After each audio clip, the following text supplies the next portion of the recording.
Lexy Delorme. Welcome to the Bookaholic podcast. Hello, how are you? I'm doing great, and we are talking to you from Paris, France. Yay! Oui, oui. One of my favorite cities in the world. I'm so jealous. I wish I was over there, I've been just living here for walking 6 years now. around.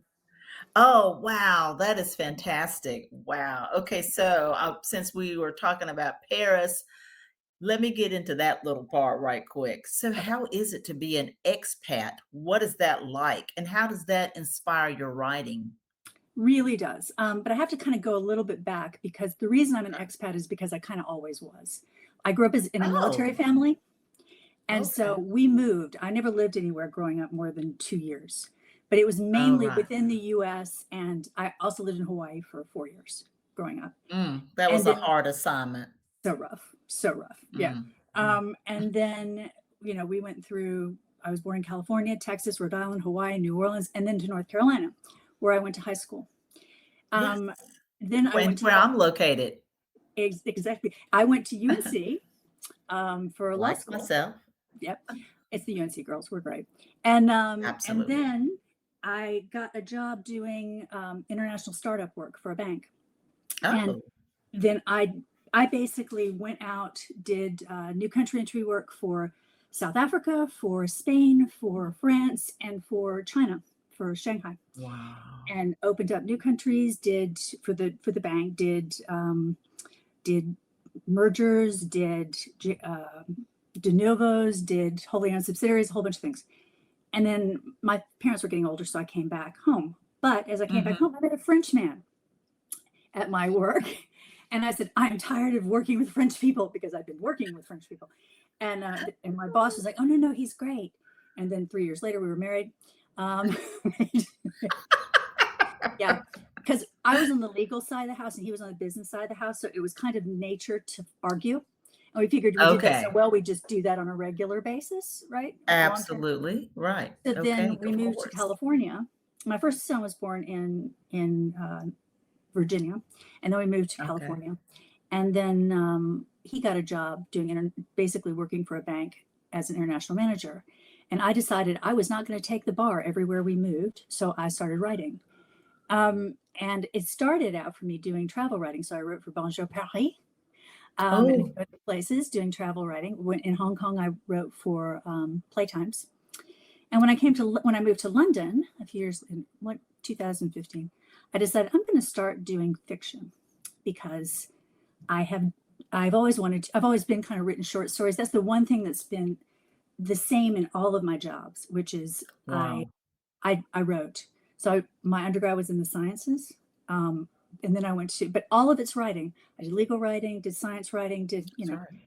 and oh yeah, and when I was young, I was in a band and we had a video on MTV in the middle of the night one night. I won't say what it is, but and so I wrote and did music too, right? So Right. embarrassing, Absolutely. not giving any that bad feeling. But anyway, I love it. so so I decided that I wanted to try actually doing a longer form, and it took me literally probably 6 years to craft the world. So it's a Oh, series built yes. in full world building. A lot went into Yes. this. Um, Yes, I can see that because you do an amazing job across genre, which we're yeah, going to really dig into in just a few minutes. So let's go back. So again, you are a recovering attorney, yes, I'm a recovering recovering lawyer, attorney. You never and get I out of it like a have disease, right? well, I've had so many guests on this channel who are or have been recovering attorneys and they turn to writing. There must be something there. You know, you got your John Grishams and maybe even Scott Turow, I think, was a recovering attorney. But anyway, it just seems to be a natural crossover for a lot of people. So, I uh, worked in the legal department I was in. I worked with a lot of people who had been artists before, and then they oh, went into legal.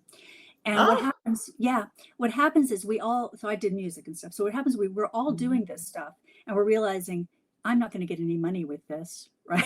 when we're first doing right, that. And we go, right. okay, what do I have going for me? I'm smart. Okay. I took the LSAT and we all kind of ended up in the legal profession. And I don't know a whole lot of lawyers that are actually happy. Right. Oh, So you yeah. do it for a while and as a legal jobs, I had a good one, but it's Right. then when we get a chance to get away from it, when we've earned enough money, when we've had enough experience, we're like, okay, what can I do now to go back to that thing that I love so much and that's always infused my life with meaning? And then we do Right. this. So, Right. Absolutely. Absolutely. Well, your depth of life, your depth of living has given you a very rich experience thank to knowing about different cultures, you. even in the United States, where it's, each state has a kind of Oh different God, yeah. culture. They don't realize that here. Yeah, right, Yeah. exactly. And so, yes, because they see us as the whole Mhm. United States, and think one thing. But so you've had a very rich life. Now, when you were younger, I'm sure, and when your family was moving around and you couldn't make concrete friends for very long before there Right. was any social media, you probably Exactly. didn't feel that way. But that's what it has evolutionized into. And that's where I see, and you correct me if I'm wrong, that's what I see. You have this ability. And I really will say to you, I don't think I've interviewed anyone today on my channel who has done this cross genre writing Mm. and to this degree and can keep up with all of this. I don't Mm. think I've ever had anybody to do this. So this is something I really want to dive into Sure. Mm. because it's definitely genius. And one of the audiences I do talk to are also people who are aspiring writers, because avid Mm. readers a lot of the times are Absolutely. aspiring writers. Okay. Right. So you said it just a few minutes ago that it took you 6 years to create the world. And I've Yeah. had some book coaches on this channel. One, a guy that really specialized in only fantasy world building, because, well, that's the main area where you'd have to build a world is in fantasy. Right. But tell us about your process over the course of 6 years Mm. of building this world. So it started a bit small. So it started with I had characters in my head, right? I had Mhm. people that I had crafted in my head just from news stories or hearing something, right? And a few of them I liked so much that I wanted to find a space for them, right? Wow. And I was always a reader as well. And I read cross genre. I read a bunch of different things. I was a big fan. Mhm. Watership Down was one of my favorite books, very fantasy. Mhm. I read horror. I read H.P. Lovecraft and Stephen King. I read I read all the cheesy teenage romance novels when I read Flowers in the Attic, right? Oh, I did too. I Yeah, read the whole thing yeah, the and series, watched yeah. the Lifetime movies. Exactly. It's like we look at you look now at like the Gen Zs and they're like coddled with the oh we only want empathy books. We read this stuff, right? Like we Absolutely. were traumatized by Absolutely. this. Um, Stephen King. yeah. So I use all of those things. I used the the things that I had loved in characters, and I sort of use it to combine characters. And then how I kind of created the world is I had a mindset that one of the reasons I want to write is that I have seen a lot of beautiful and interesting things. I have Yes, experienced a lot of things that maybe people haven't experienced. that's And true. and what I decided I wanted to do is capture those moments in books so I can Mm, share them and they don't die when I die, right? that's right. So That's right. this is part of what the world building thing is for me, crafting. And also they say write to answer your own questions. And this series, which is a long series, it's 8 books long. I've written all of Ooh, them. Some are in ooh. various stages of edit. The first 4 are out. The fifth one will come Mhm. out this fall, and the Okay. others are done, but in various stages of edit. My Wow. what the question I'm answering for myself through the end is what is consciousness? Mm, The big questions, right? mm. How does That's a love huge play? question. Yeah, how does love play into this? And so that, and then to do this, I crafted different stories, and this kind of gets into the books, but the first 3 books of the series are Mm. can be read in any order. It No can be order read in required. any order. Yep, Okay, no order okay. required. All of them are But paranormal. there's the same characters in the 3. No, this is what we're getting to. No. Oh, because they're in the same world. Yeah, so Oh, okay. what happens is the all these 3 books have paranormal and romance, but they also have a subgenre as well. So Kaio is a paranormal romance, but it is also a legal fiction. And it works with Okay, the themes of appearance versus reality. okay. It has in it a woman meets someone who appears to be a late teenager and clearly is not. And Okay. all this is and with a legal mystery as well. The second book, which is called Bright Midnights, is a Mhm. paranormal romance, but also a coming of age novel. High school Yes. setting US, right? High Yes, school, high yes. school in North Carolina. Wow. Okay, okay. And it's YA. It's YA, yeah. And Wow. the third book you'll love was actually set in North Carolina. It is called Fanning Mhm, Fireflies. It is a paranormal romance, but also historical fiction set in the 1940s and World War II. And it mhm. is partially a family story for me. I put stuff with my family in it. And it's the story of a poor white woman living in the South who works in a cigarette factory, who works the draft office on the weekends and ends up processing an African American soldier who she falls in love with. Oh, And wow. all of the stuff that comes from that. Wow. So, and That all of, yeah, yeah. That book's going on book tour in a few weeks, I think. But, absolutely. and then all of those books, um, all those characters, all these stories come together in a fourth book called Ghosting Academy. And that is a psychological thriller. With VR technology, Yep. elite agents and spiritual unraveling. Yep. Oh, man. So oh gosh, I'm just, like, taken aback. They all come together in Ghosting And Academy. it does make Now sense. oh my goodness. Yep. Okay. Now let me ask you, so you're saying that, some of these are paranormal. So sometimes, I think I mentioned Stephen King just, in Mm, passing a few minutes ago. So I mhm, used to read all of his books, but then I was like, "Well, I can no longer read this type of book anymore." mm. So for those readers who can't see themselves reading paranormal, can you tell us a little bit about your paranormal activity in these books to maybe it's not like horror, but how is that infused? So in my books, the horror you see is only the horror people do to other people. Ah, And okay. there is some of that in spades, I will tell you. Right. Um, Right. but all my books are urban fiction, right? So Okay. there are paranormal elements in it, and Right.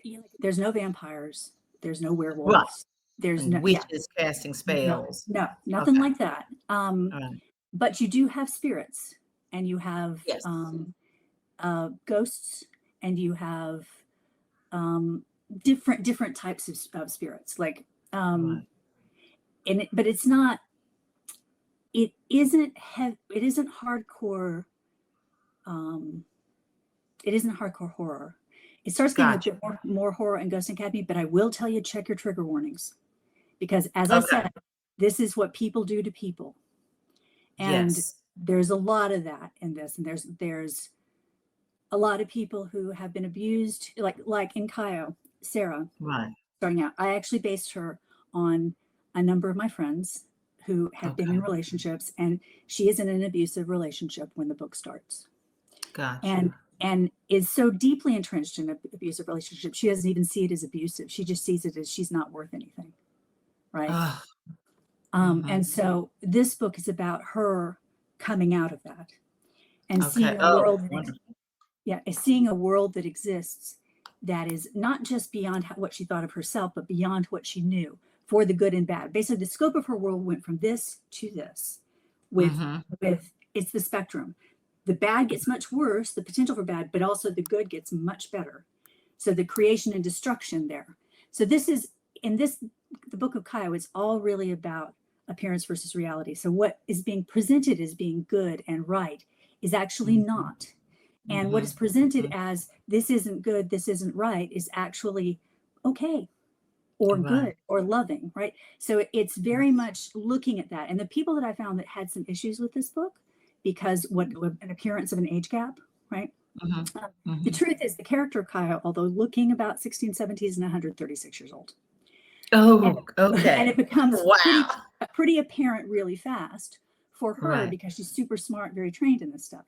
But Right. there's a connection between them, and there's a connection that goes on from past lives, right? As well. Ah, So got you, there's got a you. lot of stuff in that. So, but she has to learn how to step up, how to value herself, how to Mhm. value doing something that is good and right. And I will tell you that the legal bit in this, the Mhm. legal plotline is partially something that I dealt with and the reason I left family law.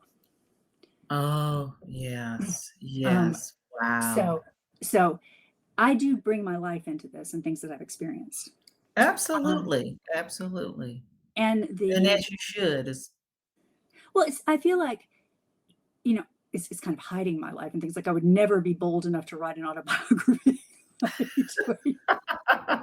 No, I just hide it in stuff, right? I'm not that brave. But understand. it also allows you um, to give voice to people you wanted to give voice to. So in the Mm, third book, Fanning Fireflies, the one that's set in the South, mhm, um, mhm. there's I put characters in this were people I knew and people that, for example, one of the characters, I gave her a good ending because she was a good friend of mine and she got me my Right. first job and she actually got killed by people who came into her house and killed her and stuffed her body into an oil bin. Oh Um, my gosh. yeah, and she was a beautiful woman and a wonderful person and she didn't Oh, have a chance to have a life, right? So I wanted oh, to give her a chance to have a life. And so I put yes, her in this. I put yes. my uncle, who was a stutterer, shows up as a character in this. So this one is very much a lot of my friends and family. And the it does talk about the really horrible systemic race, not systemic, just awful racism in the South at that time. Right, absolutely, Um, absolutely. and how the separation was driven so much by the powers in control, right? Yes. There was a lot of cultural commonality between the poor working class white people and the African Americans, right? But they were Absolutely, kept separated, right? absolutely. As And they are today, as as they they are are today. today. No, that's Mhm, exactly what they're doing. What people, mhm. we won't talk too political, but people in power, right? Right, What they want to do is those who actually achieve their wealth by having wealth before and just investing and having this history of wealth. right, They are different from literally everybody else. Everybody who's right, working for a living, right? right. We're all pretty Absolutely. much the same and we Right, all have the same right. goals the ways I mean and across the world, right? When I Right. went to China, Absolutely. I remember thinking that first time I went to China, I went by myself. It was the day after we bombed their embassy accidentally. I was like, I'm going to die, right? Here I am, I'm going to die here. And I Yeah, walked absolutely. through the airport, the guys in the communist outfits, and like I was like, oh yeah, they're taking me, it's going to happen. And Yeah. I get out and Here's they're my very blue American passport. that's exactly right. They're seeing me, and I'm like, damn, I'm screwed. And Yes. but I get out, make it through, and I go, and the first thing that happens is this little girl comes up to me and says in English, "My grandmother would like me to practice English with you," and that was it. It's just people want, and she wanted it because it was good for her, to learn English better, Yes, to get, and yes, people just want to have their family, take care of people they love. We all have these very basic needs and very yes, basic wants. And it's yes. when people start getting that thing for power, that's Right, when things start going real wrong. right. And there we are, Absolutely. right? Absolutely, and you have me right there. I will not challenge you on that at all. There's a movie that comes to mind, it's called The Free State of Jones. If you've Which I know never that. seen it, Mhm. check it out. It stars Matthew McConaughey, and that points out everything you just said. Free State of Jones, Matthew McConaughey. Check it out. So now you've got the fifth book that's coming out this fall. And what's the name of that book? Limerence. Limerence. Yeah. Okay. And so what is that? This is the Limerent series. Yes. What does that mean? So limerence is the type of falling in love that people do that people consider crazy, right? It's like Oh, it's like when you meet someone and it's like you're just overwhelmed and it makes you nuts. Vincent Van Gogh cutting off the ear stuff, right? yes, Um, yes, yes. but when I looked at this, I've questioned that because of the nature of attractions, right? Is is it always that, or is that something that's almost chemical and biological? Like there's a lot of physics in this series as well, but you don't even have to really think about it. It's just it's basically told to you, so you don't have to worry.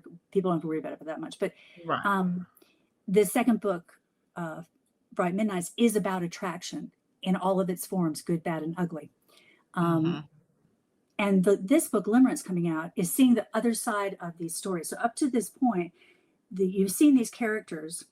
The point of Mhm. view characters have been Emily, who's a 17-year-old girl in Bright Midnights, Sarah, who's a woman in her 40s, and Veronica, who is a woman in her early 20s. Okay. And they've been, and Ghost Academy is back to Emily's point of view, but when she's older, she's like in her 30s. Okay. And you've seen kind of the paranormal stuff that's been around them, shadowing them, things that happen. You learn a bit more about it in Bright Midnights. But in Mhm. Ghosting Academy, you learn about these agencies involved in controlling power in the world, right? Ah. And Mhm. so there's one that they're all encountering. And this one says this other group is evil. And Limerence is showing you the other side, right? Yes. Um, and Yes. and those characters from Limerence show up in Fanning Fireflies. You see them a little bit. There's a lot of crossover in my books. I Right. have spreadsheets all over the place of setups Wow. and payoffs. I And can't yeah, oh, wow. you I must can't read even Fanning Fireflies. imagine. You're a North Yes, Carolina. well, definitely, you said you can read the first 3 in any order, Yeah, and and also so, they're on Kindle Unlimited right now. oh, okay, okay, I think well, I've got my Kindle, I think I'm going I'm really intrigued by fanning fireflies, definitely, and so, the other books that are in the editing process, Mm. give us just a little overview of how those 3 are gonna come to play, and will that end your series? So in the series will end in the eighth book, but Okay. there will be, because this is a full world and because you meet a Mhm. lot of people in it, there are side stories that come from their stories. So right now I'm actually writing a new book about one of the characters that you see in Ghost Academy. It's kind of her backstory. Right. So I'm Okay. an author who everybody I put on page, because I'm neurotic, I know their full backstory. I can tell. I'm not making crap up, right? And if I don't know, Yeah. I will tell Yeah. you I don't know, right? But Right. but that's, I could write in this world for literally 20 years. There's that much Yes. in it. Yes.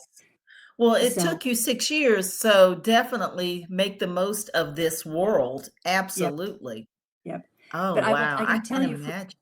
I can tell you for the next 3 books, I can't tell you too much because it's, because I'd Right. be giving too much away. Absolutely. But I can tell you the point of view Right. characters.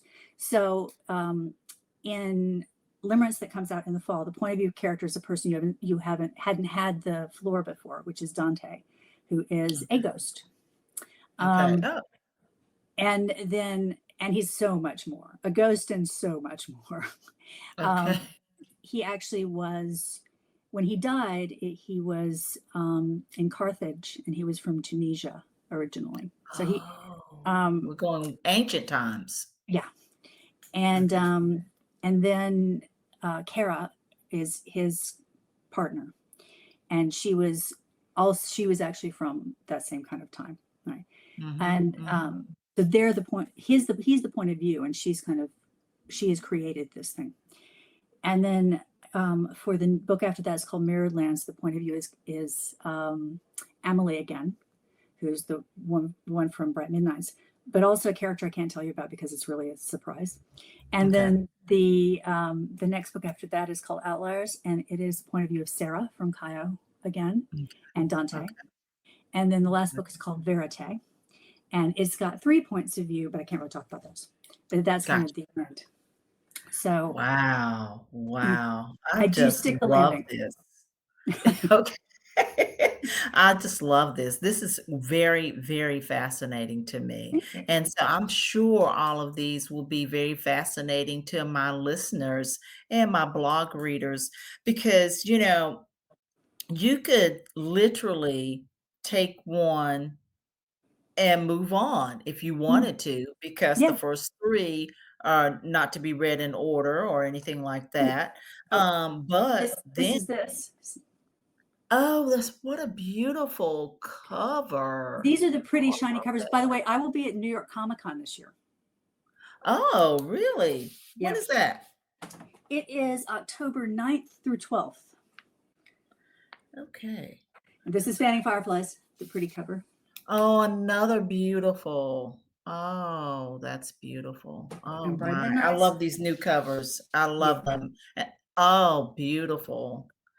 And the edges, have you seen the books with the beautiful edges? Yes, I Oh, thought about that, but I haven't done it yet. So yes. Oh, it's beautiful. Okay. I, All I right. So like shiny now stuff. I'm gonna go get all your all your books.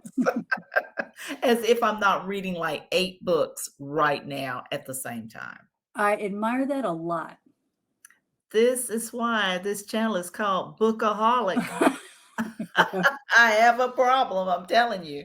So, Lexi, thank you so much for joining me today. I think your book and thought processes about your book are totally fascinating. Thank you. But Thank of you. course, you came from UNC Chapel Hill, so Yes. that shows you to be brilliant. And so what we'll do is we'll have in our podcast show notes and in the video description box on YouTube, we'll have your information, links to your books, etc. Lexi, thank you so much for joining me from Paris, France. Thank you Love so it. much for having me. Thank you.